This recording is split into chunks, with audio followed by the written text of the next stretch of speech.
ઉપસ્થિત સર્વે મહાનુભાવોનો હું ખૂબ ખૂબ આભાર વ્યક્ત કરું છું અને અહીં જે મને બે શબ્દ બોલવાનો મોકો પણ મળ્યો એ બદલ હું સાણંદ આમ આદમી પાર્ટીની ટીમનો ખૂબ ખૂબ આભાર વ્યક્ત કરું છું.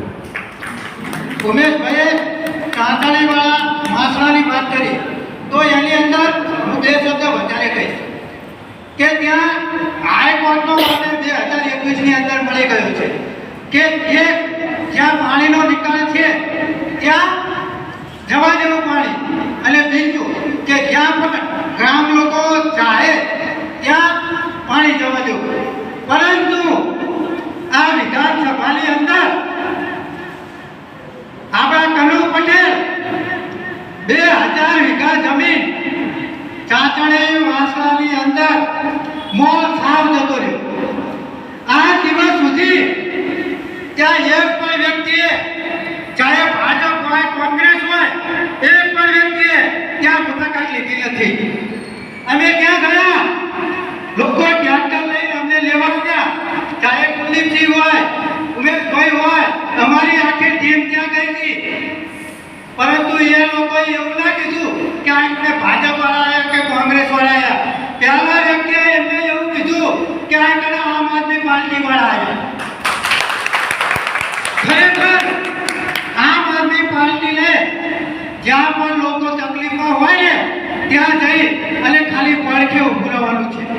લોકો આપ મેળે તમારી સાથે જોડાય છે.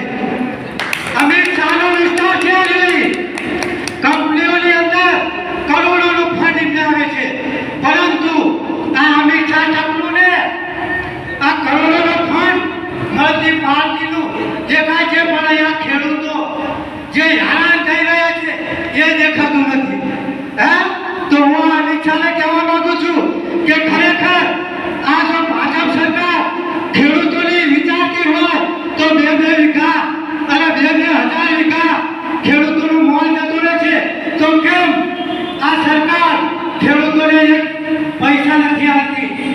જ્યારે ખેડૂતોએ કીધું કે અમારો મોલ જતો રહ્યો તો અમને તમે વળતર ચૂકવો, ત્યારે આ ભારતીય જનતા પાર્ટીને સરકારે કીધું કે આ કુદરતી સર્જિત નથી, આ માનવ સર્જિત છે.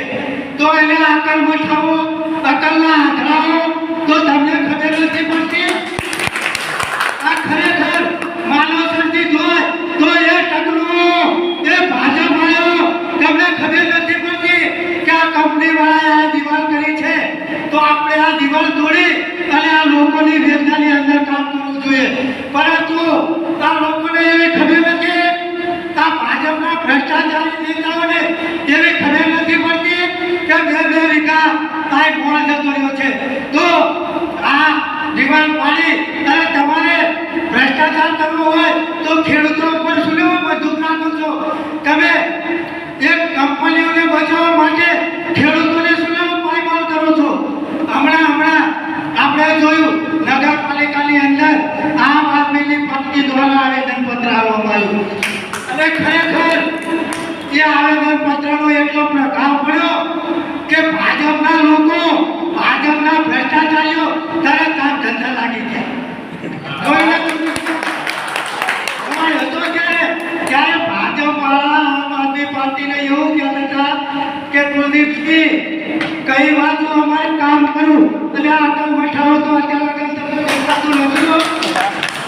અત્યારે આમ આદમી પાર્ટી ત્યારે કામની રાજનીતિથી લોકો પ્રભાવિત થઈ અને આમ આદમી પાર્ટીની અંદર લોકો જોડાવા મળ્યા છે, ત્યારે લોકોને ખરેખર આ ભારતીય જનતા પાર્ટીને ડર છે કે ખરેખર જો આમ આદમી પાર્ટી આ કેજરીવાલની સરકાર અત્યારે મજબૂત બની રહી છે અને ખરેખર જો આપણે કામ નહીં કરીએ તો આપણને કોઈ બેઠાય નહીં. એટલે જેમ આપણે ઘરે જઈ અને લોકોની પરેશાની જાણ છે એ રીતે ચાલુ કર્યું.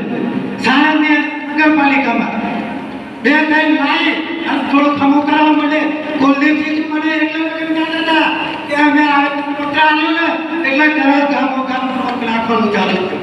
એટલે અત્યાર લગન તમે ચાક નતા, અત્યાર લગન તમે પણ લોકોની પરેશાની નથી દેખાતી. વાત કરીએ તો બાવળાની અંદર કનુભાઈ ધારાસભ્ય એમની ગાડી રોકી અને ત્યાં હમણાં પાણીમાં ધારાસભ્યને ઉતાર્યા. પરંતુ ત્યારે ધારાસભ્યશ્રીએ મીડિયામાં એવું આવ્યું કે આ ભાજપવાળાએ નહીં, આ કોંગ્રેસવાળાના કારણે પાણી ભરાય છે. અને આ આકમ મઠાઓ ભાજપનો કોંગ્રેસ તમે બધું એક જ છો. ત્યાં બીજું કોઈ નથી. ભાજપવાળા કોંગ્રેસવાળાનું છે અને કોંગ્રેસવાળા ભાજપવાળાનું છે. અને લોકોએ ખરેખર જાગૃત થઈ અને આ ભાજપ ને કોંગ્રેસ બંનેને ઘર ભેગી કરવાની છે. અને આમ આદમી પાર્ટીની સરકાર 2027ની અંદર બનાવવાની છે. હમણાં પરસોત્તમ રૂપાલા મેં મારા ફેસબુકની અંદર પણ વિડીયો મેલેલો છે. કહે છે કે રોડ રસ્તા ભાજપવાળાએ બનાવ્યા, નિશાળો ભાજપવાળાએ બનાવી, વિકાસના કાર્યો ભાજપવાળાએ કર્યા.